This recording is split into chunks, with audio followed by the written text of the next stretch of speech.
Hello my dear YouTube family, आप सभी लोगों का एक बार फिर भूतिया कहानी में स्वागत है। तो दोस्तों, आज की यह कहानी का नाम है एक बोतल में कैद आत्मा की कहानी। दोस्तों, एक बोतल में कैद आत्मा की कहानी। तो प्लीज दोस्तों, आप सभी लोगों को ये वीडियो पसंद आए तो हमारे वीडियो को लाइक कर देना। जो भी भाई बहन चैनल पर पहली बार आए हैं तो प्लीज हमारे इस चैनल को भी सब्सक्राइब कर लेना। चलिए दोस्तों, चलेंगे कहानी की तरफ। एक बार की बात है दोस्तों, एक बार की बात है, एक छोटे से गांव में एक पुरानी बोतल मिली। एक छोटे से गांव में एक पुरानी बोतल मिली। वह बोतल बेहद खूबसूरत थी। दोस्तों, वह बोतल बेहद खूबसूरत थी, लेकिन उसके चारों ओर अजीब सी कहानियां फैली हुई थीं। उसके चारों ओर अजीब सी कहानियां फैली हुई थीं। गांव वाले कहते थे, दोस्तों गांव वाले कहते थे कि उसमें एक आत्मा बंद है, कि उसमें एक आत्मा बंद है। कोई भी उस बोतल को छूने की हिम्मत नहीं करता था। एक दिन गांव में एक युवक लड़का आया।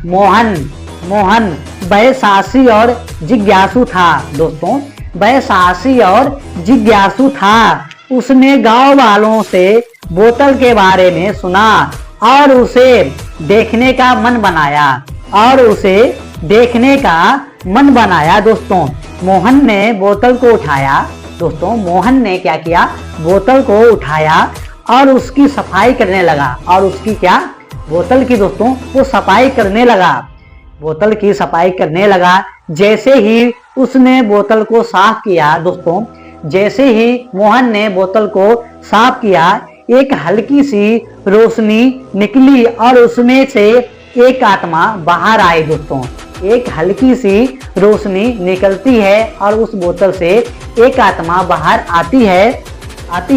आत्मा कहती है धन्यवाद मुझे आजाद करने के लिए। धन्यवाद दोस्तों, मुझे आजाद करने के लिए। मैं एक बार का जादूगर था जिसने गलत काम किए। दोस्तों, एक था जो वो जादूगर था, उसने कभी भी गलत काम किए और उसे इस बोतल में बंद कर दिया गया।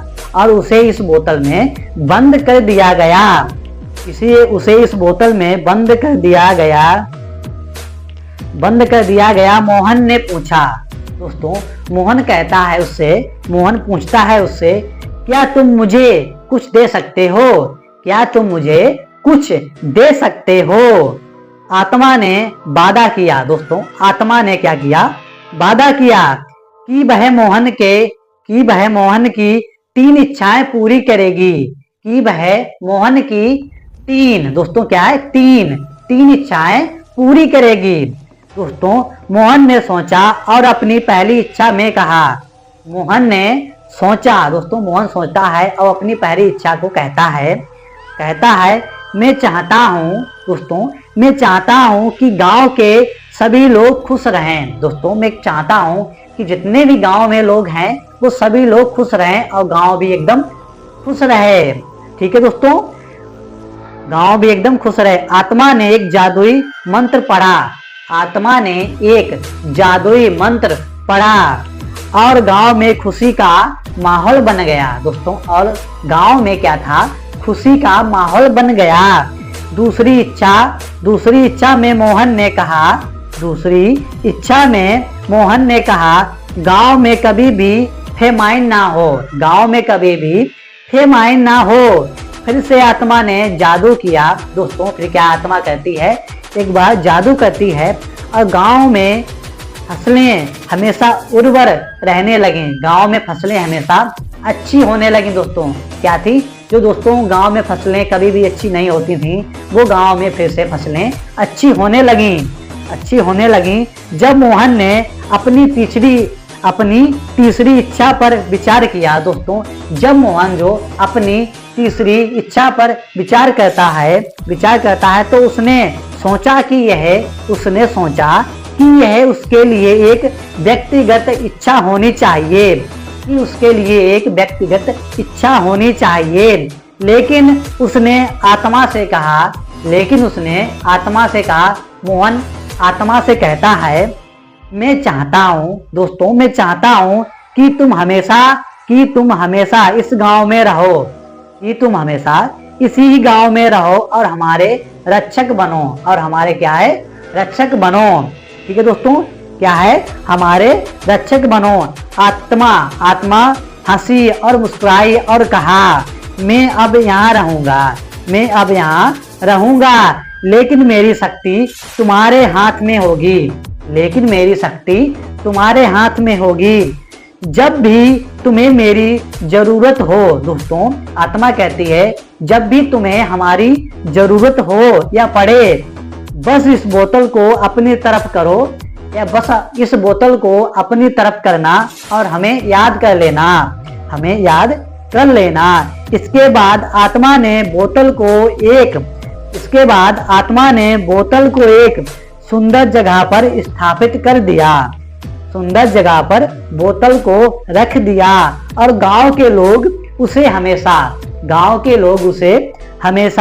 श्रद्धा से देखने लगे। मोहन की दोस्तों बुद्धिमानी, मोहन की जो थी वो बुद्धिमानी या बुद्धिमता और दयालुकता ने उसे एक सच्चा हीरो बना दिया। इस कहानी से हमें क्या सीख मिली दोस्तों? इस कहानी से हमें क्या सीख मिलती है कि दूसरों की भलाई के लिए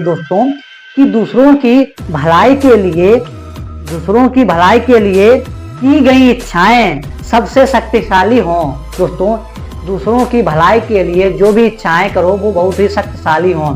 तो प्लीज आप लोगों को इस कहानी में क्या सीख मिली? अगर आप लोगों को कुछ अच्छी सीख मिली तो हमारी वीडियो को भी लाइक कर देना। अभी तक जिस भाई ने चैनल को सब्सक्राइब नहीं किया है तो प्लीज हमारे चैनल को भी सब्सक्राइब कर लेना और बेल आइकन को प्रेस कर देना। तो दोस्तों चलिए चलते हैं नेक्स्ट वीडियो में, तब तक के लिए जय हिंद।